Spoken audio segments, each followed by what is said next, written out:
9h05 sur France Bleu Besançon, c'est l'heure de vous retrouver et de vous rendre service à l'occasion de cette émission Les Experts. Nous sommes en compagnie ce matin de Bernard Cueneau.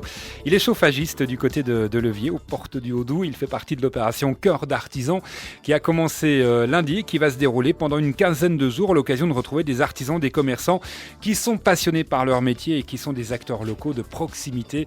On parlera de ce grand rendez-vous Cœur d'artisan d'ici 9h30. Oui, parce que jusqu'à 9h30, vous allez pouvoir nous poser toutes vos questions ce matin autour du chauffage. Comment réaliser des économies de chauffage? Vous avez une installation de chauffage, vous pensez à la changer ou alors à la rénover? Est-ce que cela est possible? Posez vos questions à Bernard Cueneau, il sera là pour y répondre. On peut parler également des petits soucis de chauffage, comment réaliser des économies rapidement, quelle installation privilégier, et puis parler également des crédits d'impôt parce que certaines d'entre vous ont des économies à faire également par ce biais-là. Bernard, vous êtes prêt à répondre aux questions des auditeurs? Tout à fait. 03 81 833 111.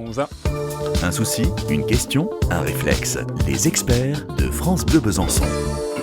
On a Michel qui nous rejoint du côté de Belfort pour un premier appel. Bonjour Michel. Oui, bonjour à vous tous. Je vous présente Bernard, notre expert chauffagiste. Bonjour. Enchanté. Nous vous écoutons Michel. Alors voilà, moi j'ai un problème assez important parce que j'avais une vieille chaudière j'habite une petite maison. Hein. Oui. Et donc, j'avais des factures, qui étaient, ma foi, je pensais normales. Mm-hmm. Et puis, donc, un chauffagiste que j'avais sollicité, il m'a dit, oh là là, avec une nouvelle chaudière, vous allez faire des économies d'énergie, pas possible. Mm-hmm. Donc, ma foi, j'ai mis une chaudière de type Weissmann. Oui. Donc, avec tout, ma sonde sur le toit, tout le... Installation complète. Type Vitodens 222F. D'accord. Fournit l'eau chaude. Oui. Et puis, donc, je me retrouve avec des factures impressionnantes et des courriers de GDF qui, à chaque instant, me dit il y a un problème, vous avez plus que doublé vos consommations de gaz, y a-t-il quelque chose qui est intervenu entre-temps?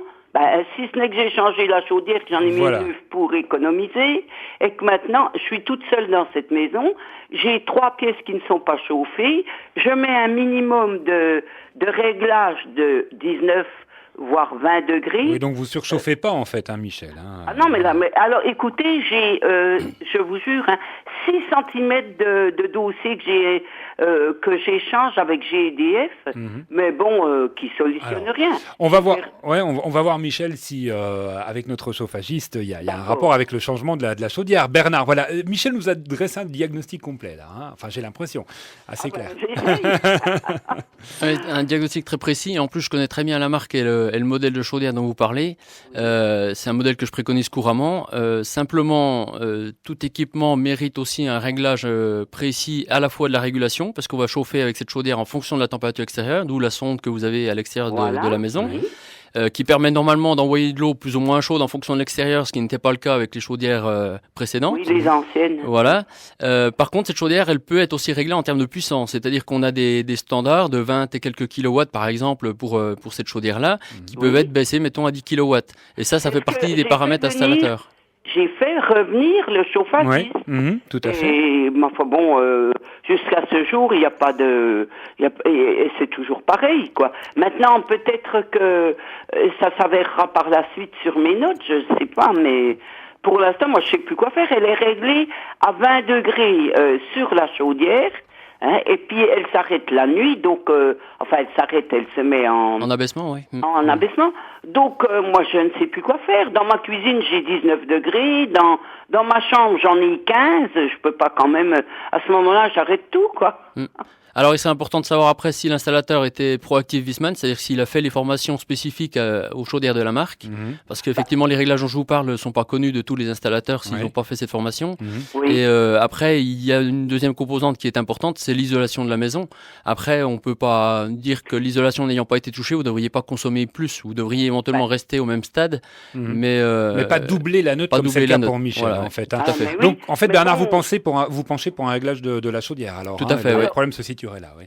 Bon, moi, je vais le faire revenir. Ma maison, je vais pas la changer. Ah non. Une maison qui a 120 ans, qui a des murs en pierre, qui avait été doublée au niveau de la toiture. La toiture est neuve, elle a été doublée, isolée avec de la laine, je sais pas trop comment, puisque bon... Mais bon, il n'y avait pas de soucis. Puis bon, de toute façon, avec l'ancien, vous aviez une somme que vous voilà. consommiez, puis double avec celui-là. Donc voilà, les faits sont là. Michel, voilà, faites appel à nouveau à ce chauffagiste avec les pistes que vous a donné Bernard Quénaud, notre expert chauffagiste, et puis vous nous tenez au courant, d'accord? Alors, juste, je vais vous apporter une précision qui pourrait, à mon avis, moi je suis persuadée que ça vient de là. On a fait une extension de la maison. Et là, on a un chauffage au sol. Par réseau d'eau, quoi. Ouais. Et donc, avant, j'avais un thermostat dans cette toute grande pièce qui fait, toute grande, non, elle fait 40 mètres carrés, qui est toute vitrée. Alors, bon, quand il y a le soleil, j'en suis forcée de baisser mes volets, parce que là, j'arrive à 30 degrés, hein. D'accord, donc Alors c'est un élément important. Oui. Ah oui, donc oui, effectivement. Donc là, vous faites bien de nous le préciser, Michel. Donc ce qu'il faut rajouter après à votre installation, c'est aussi une sonde d'ambiance à l'intérieur de cette pièce-là, qui va permettre de régler justement encore un peu plus la régulation pour ajuster aussi en fonction de l'intérieur. Pour affiner en fait. Exactement. Bernard, c'est ça Voilà. Oui, parce qu'avant, il y avait un thermostat. Et ce qui m'a surpris, quand ils ont changé la chaudière, j'ai posé la question en demandant, mais bon, vous ne remettez pas de thermostat?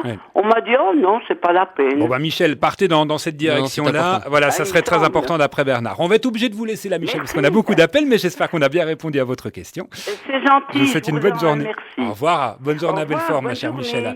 Dans un instant, la question de Marielle, mon cher Bernard, elle viendra vous interroger parce qu'elle veut changer une chaudière à fioul contre une chaudière électrique. Elle a besoin de vos lumières. On parle économie de chauffage ce matin avec notre expert Bernard Quénaud. Retrouvez les conseils de vos experts sur francebleu.fr.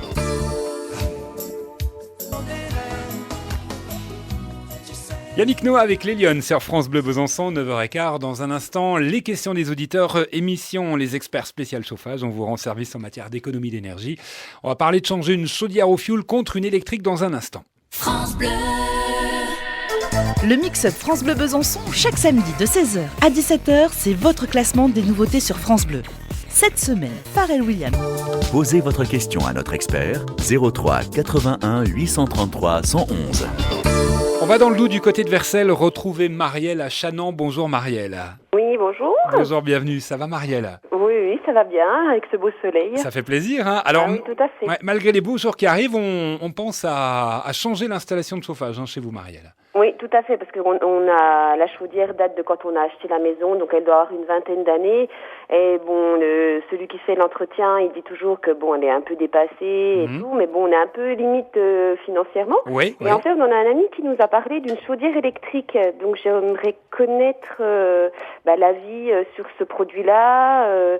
Parce que bon, l'électricité, c'est vrai que ça a un coût, mais on peut, par exemple, payer tous les mois, quoi. Ouais, voilà, il y a des moyens de paiement, qui peuvent être, moins lourds, Ouais. Oui, tout à fait. Alors, Bernard, que répondre à Marielle? Alors, moi, je répondrais tout simplement que c'est, à mon avis, pas du tout l'option que j'envisagerais, parce que vous allez changer un cheval bord contre un aveugle, sachant que les énergies fuel et électricité ont un coût énergétique au kilowattheure quasiment identique. Oui. Pour appuyer mes propos, vous retrouverez le coût des énergies sur le site de l'AGENA, AJENA, et que vous retrouvez aussi sur notre site internet, qui est réactualisé tous les trimestres avec les différentes énergies possibles et le coût au kilowattheure. Donc c'est quelque chose qui est nationalisé et remis à jour régulièrement, et vous vous rendrez compte que les deux énergies sont quasiment équivalentes. Moi, je préconiserais plus l'utilisation d'une pompe à chaleur, avec éventuellement une solution hybride qui est apparue récemment sur le marché, qui est une pompe à chaleur qui fonctionne avec un brûleur fuel. Et en fait, vous avez la chaudière, la pompe à chaleur qui fonctionne en permanence, sauf par grand froid, où le brûleur fuel va prendre la relève quand la pompe à chaleur aura un rendement éventuellement moins intéressant. Bernard, on rappelle en quelques mots comment fonctionne une pompe à chaleur dans les grandes lignes. Alors pour simplifier les choses, ça fonctionne comme un frigo inversé. On a un système à l'extérieur qui prend les calories dans l'air et qui les réintroduit à l'intérieur. On arrive avec des bonnes pompes à chaleur à obtenir un rendement intéressant de l'ordre de 3,5 à 4, ce qui s'appelle un COP, donc un coefficient de performance. exactement. C'est-à-dire que vous consommez 1 kWh d'électricité pour en situer à l'intérieur en termes de calories 3 à 4 fois la quantité. Ah oui, c'est très rentable. Contrairement à la chaudière électrique qui n'a un coût de 1 parce que vous consommez 1 kWh pour en instituer 1. Voilà, tout à fait. Donc là, vous avez divisé déjà la facture par 3, voire 4. Bon, là, c'est mathématique, déjà. Exactement. Voilà. Ouais, d'accord. Et il y a la sécurité du fuel, sachant que vous avez déjà une chaufferie équipée, parce que vous avez déjà une cuve à fuel, la conduite fuel est déjà existante, et le conduit de cheminée aussi. Oui. Donc c'est un système que j'ai mis en place sur le secteur de Nancray. Le client en est très satisfait. Ça joue la sécurité du fuel quand il fait très très froid à l'extérieur. Et on a quand même le rendement de la pompe à chaleur tout le restant de l'année. D'accord. C'est fiable parce qu'en général, quand c'est nouveau, on se dit toujours on n'a pas trop de recul. Disons que là, on s'appuie sur une marque quand même qui est connue sur le marché, qui est la marque Atlantique, qui est très répertoriée au niveau de tous les bureaux d'études, qui est référencée avec ce matériel-là. Et franchement, on n'a aucun souci. Mais tout est automatisé, Bernard. C'est-à-dire quand on ne peut pas utiliser la pompe à chaleur, ça bascule automatiquement sur le fuel. Alors non seulement c'est automatisé, mais en plus c'est optimisé en permanence. C'est-à-dire que votre pompe à chaleur va fournir de l'énergie en fonction de l'extérieur, comme on l'a vu tout à l'heure avec la cliente avec la chaudière à gaz. Sauf qu'au bout de 20 minutes, si on n'atteint pas la température demandée, c'est le fuel qui prend la relève. C'est-à-dire que le fuel va se mettre en route, le brûleur fuel va se mettre en route pour apporter les calories nécessaires à l'installation. Et automatiquement, après, on recommence ce cycle-là perpétuellement. Okay, d'accord. Ça veut dire qu'on garde la vieille chaudière ou bien c'est une nouvelle... Non, vous retirez complètement l'ancienne chaudière. Et là, l'avantage, vous repartez avec un brûleur neuf, plus performant, un corps de chauffe de chaudière qui est certes restreint, et c'est pas une chaudière à condensation à l'intérieur parce qu'il n'est pas censé fonctionner énormément. Quand vous aurez consommé entre 300 et 400 litres de fuel par an, ce sera déjà beaucoup. Mais au moins, ça fait une sécurité. Si vous avez une maison avec une surface habitable assez conséquente, c'est un système qui est fortement préconisé. Alors, Marielle vous a pas posé la question, mais moi, j'ose. Le coût de tout ça, mon cher Bernard. Parce que ça a l'air d'être génial sur le papier. Mais on se situe comment par rapport aux autres installations quand on opte pour cette pompe à chaleur chaudière Alors, vous allez être sur un investissement pour la pompe à chaleur elle-même qui va être de l'ordre de 10 000 € à peu près pour l'équipement. Il faut partir sur 13 000 € éventuellement avec la main-d'œuvre et puis un tubage de cheminée. Et tout ceci est aidé par un taux de crédit d'impôt de 15% sur le matériel. Ah, ça, c'est important d'en parler. Bernard. Sachant que le crédit d'impôt va s'appliquer sur 8 000 € du montant des 10 000. C'est-à-dire que l'État considère que seule la partie pompe à chaleur nécessite des aides parce que la chaudière fuel, comme je vous l'ai dit, n'est pas une chaudière fuel à condensation. Elle est juste là pour faire un appoint. D'accord. Donc on a quand même 15% sur 8 000 €. 8 000 €, c'est pas négligeable. C'est pas négligeable, tout à fait. D'accord. Donc ça, c'est un montant à réintégrer également au moment où on paye la facture. Il faut penser que dans quelques mois, on va récupérer une somme par le biais du crédit d'impôt indirectement. Mais vous parlez de tubage de cheminée, mais c'est quoi? Parce qu'on a déjà une cheminée pour la chaudière à fuel, donc il faut refaire encore des travaux? Alors, il y aura sûrement un tubage. Donc un tubage, c'est simplement un conduit flexible inox à remettre en place dans la cheminée, parce que vous m'aviez dit tout à l'heure, la chaudière a une vingtaine d'années, je crois. Donc vous aviez des fumées qui étaient à des températures relativement élevées. Là, même si on a une chaudière classique dans ce corps de pompe à chaleur, on a quand même des fumées froides. Ça reste quand même un équipement performant. Et donc, on a souvent la nécessité de mettre un tubage. Donc, souvent, je le préconise. Après, savoir sur place, suivant la hauteur du conduit, suivant la nature du conduit, si c'est judicieux ou pas de le tuber, mais ça évite bien des désagréments par la suite. Voilà, Marielle, vous avez déjà une belle étude de la future installation et pas mal de bonnes pistes à suivre. Bonne journée, Marielle. Merci beaucoup. À bientôt. Au revoir. Ce matin, avec notre expert Bernard Queneau, nous répondons à toutes vos questions concernant les économies d'énergie. 03 81 833 111. Sandrine nous attend du côté de Chambornet-les-Pins en Haute-Saône. Bonjour Sandrine. Bonjour Cyril. Bonjour, je vous présente Bernard, notre expert chauffagiste. Bonjour Bernard. Bonjour. Nous vous écoutons Sandrine. Alors ma question, je fais construire et j'aurais bien aimé choisir la pompe à chaleur, mais le budget était trop important pour moi. Donc j'ai fait le choix d'une cuve gaz enterrée. Et je voudrais savoir si j'ai la possibilité d'acheter moi-même la cuve de gaz enterrée et ne pas me lier avec un fournisseur officiel. D'accord. C'est une question plus pointue là, mais voilà. Plus pointue. Après, ça tout dépend en fait du fournisseur de gaz que vous aurez choisi. C'est vrai que partant sur l'option d'une cuve à gaz enterrée, on a un avantage esthétique non négligeable. Et c'est vrai qu'après, il faut pouvoir les mettre en concurrence dès le départ pour voir lequel vous fournira du gaz au prix le moins cher. Et après, suivant la discussion que vous aurez avec cette personne, vous aurez différents types de contrats avec éventuellement des paiements mensualisés, des paiements... Il y a un fournisseur, je sais, qui fixe un prix du gaz dès le début de l'année. Et donc, tous les pleins que vous aurez seront faits au prix de la tonne. Au prix garanti, quoi. Garanti sur l'année, voilà, tout à fait. Oui, parce que le problème, c'est que le fournisseur de la cuve... il nous lie avec un contrat pour plusieurs années et on ne peut pas aller à la concurrence justement pour faire remplir la cuve par la suite. Oui, alors ça fait partie, c'est assez logique si vous voulez, c'est dans le sens où le fournisseur de la cuve va payer une partie de l'installation de la cuve, donc une partie de la fouille, la mise en place, le raccordement. Oui. Derrière, ils ont besoin quand même d'amortir leur équipement, ils ne peuvent pas vous le mettre pour 2 ans par exemple, parce qu'ils ne rentreraient pas dans leurs frais. Donc c'est là que l'importance, encore une fois, il est important dès le départ de bien choisir son fournisseur, de bien mettre en concurrence chaque fournisseur, se renseigner sur les prix que chacun peut pratiquer, avant de faire un choix, parce qu'après vous êtes effectivement lié pendant plusieurs années à ce fournisseur. D'accord. Voilà, et dans le cas où on choisit un fournisseur, si on veut changer, après, l'évacuation de la cuve, elle est à nos frais, non? Puisque lui doit la récupérer. Alors couramment, non. C'est le nouveau fournisseur qui vous fera un geste financier pour amortir une partie de la dépose de la cuve existante. C'est un peu comme les opérateurs de téléphonie mobile ou d'Internet qui prennent... Oui, voilà. Pareil, par contre, il faut que la cuve à gaz soit vide. Si la cuve est pleine, vous perdez le contenu de la cuve. Ouais. Donc quand vous changez, il faut avoir vidé la cuve pour que le nouveau propanier puisse mettre la nouvelle. Voilà Sandrine, pour répondre à votre question. Merci de faire confiance à France Bleu Besançon. J'espère qu'on vous a rendu service. 9h25. Oui. Bonne journée Sandrine. Bonne journée aussi. Bonne journée. Toute la campagne des municipales 2014 en Franche-Comté, c'est à vivre sur France Bleu Besançon et francebleu.fr. Expert spécial chauffage. Ce matin sur France Bleu Besançon, on aura la question de Cyril dans quelques instants qui veut témoigner sur une pompe à chaleur géothermique et vous poser quelques questions Bernard. 9h25.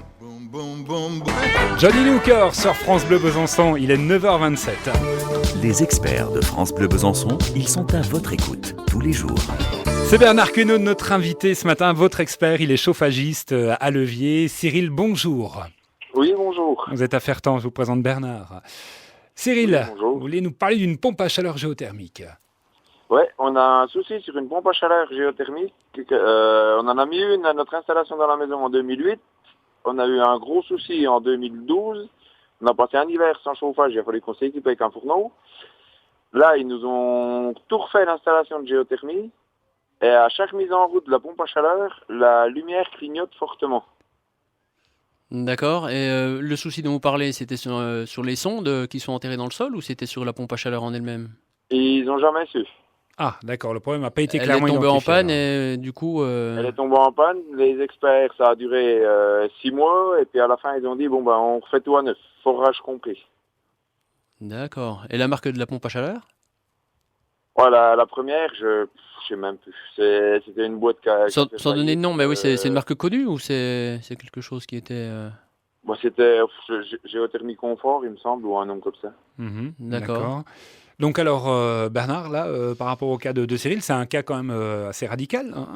Oui, c'est assez rare. Après, il doit y avoir un souci soit sur le forage. Ne connaissant pas le problème au départ, c'est difficile d'argumenter dessus. Par contre, il y a une chose qui peut être importante à voir, c'est si la protection électrique de la nouvelle pompe à chaleur a été adaptée à cette pompe à chaleur ou pas. Parce que si vous avez changé de matériel, la protection n'est plus la même. Et donc, vous risquez d'avoir à changer le disjoncteur, qui est un courbedé, c'est un peu particulier. Il faut vous renseigner auprès d'un électricien ou vers l'installateur, mais c'est spécifique à la pompe à chaleur en elle-même. Et sinon, moi j'envisagerais bien un problème soit de puissance au niveau de votre compteur électrique, soit un problème d'équilibrage de phase au niveau du réseau de RDF. Parce qu'au niveau du réseau, chez nous ça clignote, mais on en a déjà discuté avec certains voisins, ça clignote aussi chez eux, si on veut bien. Ouais, c'est pour ça que je vous parlais d'un problème d'équilibrage de réseau. Si elle est en monophasé, ça peut perturber le réseau d'EDF parce que du coup, votre maison soutire beaucoup plus de kilowattheures que les autres et voilà, ça pose des problèmes. Donc Cyril va se renseigner vers qui, là, clairement à mon avis, il faut rapprocher quand même d'un électricien éventuellement en lui donnant la documentation technique de la pompe à chaleur, parce qu'il pourra vérifier si dans le tableau électrique la protection est adaptée ou pas. Et puis après, vous rapprochez éventuellement d'EDF parce que c'est eux qui vous fournissent la quantité d'énergie nécessaire. Et à ce niveau-là, apparemment, ça semble ne pas être le cas. D'accord. Voilà Cyril pour suivre ses conseils à l'occasion de cette installation. Merci beaucoup Cyril, bonne journée. Au revoir. 9h30 sur France Bleu Besançon. Allez rapidement, une dernière question Bernard. En quelques secondes, on va essayer de répondre à Robert qui est avec nous. Bonjour Robert. Oui, bonjour. Vous êtes à la côte, nous vous écoutons Robert. Oui, écoutez, moi j'ai une rapide. Alors j'ai actuellement une chaudière à condensation installée il y a à peu près 3 ans. Et j'ai aussi un souci donc je voudrais un chauffage d'appoint. Et j'entendais parler de cette pompe à chaleur qui semble intéressante. Mais ayant déjà une chaudière à condensation, est-ce que c'est pas un doublon avec ma situation actuelle, pour remplacer une cheminée à foyer ouvert qui, paraît-il, va bientôt être interdite? Oui, c'est vrai ça? Je vois que vous êtes bien renseigné, oui, en 2016, en tout cas ça va l'être dans la région parisienne, hein, donc c'est pas non plus... Déjà sur la région Belfortaine, où on est limitrophe, c'est déjà un peu comme ça. Hein. D'accord, ok. Ouais, effectivement, c'est des équipements qui vont être appelés à disparaître parce que leur rendement est peu performant, relativement médiocre. Donc après, l'option, à mon avis, serait quand même plutôt de rénover cet équipement de chauffage au bois pour compléter votre chaudière à condensation, en prenant soin, comme on l'a vu lors du premier appel, de mettre une sonde d'ambiance à l'intérieur de la maison qui va prendre en compte les calories apportées par cet équipement. Donc comme ça, votre chaudière va pouvoir s'adapter. Vous pensez à quoi, comme type d'équipement, genre fourneau à pellet, ce genre de choses Éventuellement, oui. Éventuellement, le mieux, c'est éventuellement un insert à bois, tout simplement, hein, qui pourra s'intégrer à la place du foyer ouvert que vous avez actuellement. Ça peut être une solution peu onéreuse et puis qui va vous apporter pas mal d'économies. Après, il y a les deux options, hein, soit bois bûche, mais il y a la contrainte du chargement, soit le granulé avec la partie autonomie qui est quand même relativement pratique. Oui, voilà, il y a moins de manipulation. Exactement. La contrainte de chargement parce que plus ça vient, moins on aura plus de mal. Ouais, voilà. Granulé peut être une bonne option. Je partirais plus sur du granulé, une option bois, que de rajouter une pompe à chaleur. Ça va vous faire 2 investissements conséquents. La chaudière a que 3 ans, donc ça me semble être un peu un doublon, comme vous l'avez précisé au départ, qui ne va pas se justifier dans le temps. Par rapport aux performances. Moi, je pensais des fois que, comme vous parliez de très peu de consommation de fuel, je me disais, si la pompe à chaleur fait le maximum et j'ai un complément de fuel, qui serait peut-être encore... Oui, à ce moment-là. Ça peut être adapté éventuellement aussi en remettant une pompe à chaleur. Le système qui peut être mis en place, c'est soit une solution hybride, comme j'en ai parlé tout à l'heure avec le fuel, parce que le même équipement existe avec un brûleur à gaz. Toujours chez Atlantique, soit après faire un système comme on l'a monté nous il y a encore 5 ou 6 ans avec une sonde extérieure qui va actionner la chaudière à gaz quand on va atteindre une température extérieure relativement faible. Voilà Robert, pour répondre à votre question concernant cette installation, cette révision d'installation. Bonne journée Robert. Merci, à bientôt, au revoir. Je dois vous remercier également mon cher Bernard Queneau d'être venu depuis Levier. Vous êtes chauffagiste là-bas, vous êtes artisan, vous participez à l'opération Cœur d'artisan, c'est la 5e édition. Alors c'est vrai que le but est de rencontrer des gens, on l'a vu, vous êtes passionné par votre métier avec les réponses très précises que vous avez faites à nos auditeurs et puis de dire que les artisans sont des gens de confiance également et de promouvoir vos qualités, votre connaissance du terrain également. Voilà, et je pense que c'est l'occasion pour tous les particuliers de venir nous retrouver sur un lieu où tous les artisans vont être regroupés, vont pouvoir partager un peu leur savoir-faire. La démarche est difficile pour un particulier de venir directement dans l'entreprise pour voir ce qu'on sait faire. Donc là, c'est une occasion unique de venir voir sur place, dans un même lieu, différentes professions. Et par la même occasion, visiter une scierie, parce qu'on va être accueilli par la scierie de la Vallée à Ornans. Il est très rare quand même qu'on puisse visiter une scierie pour des questions de sécurité, tout simplement. Donc là, il y aura 2 événements qui vont être importants sur un même site. Je pense qu'il y a une belle occasion à ne pas manquer. Donc ça, c'est ce week-end du côté d'Ornans. Vous y serez pour ce salon ornanais ce week-end, à l'occasion de Cœur d'artisan. Merci beaucoup Bernard d'être venu ce matin. À bientôt. Au revoir. C'est moi, je vous remercie.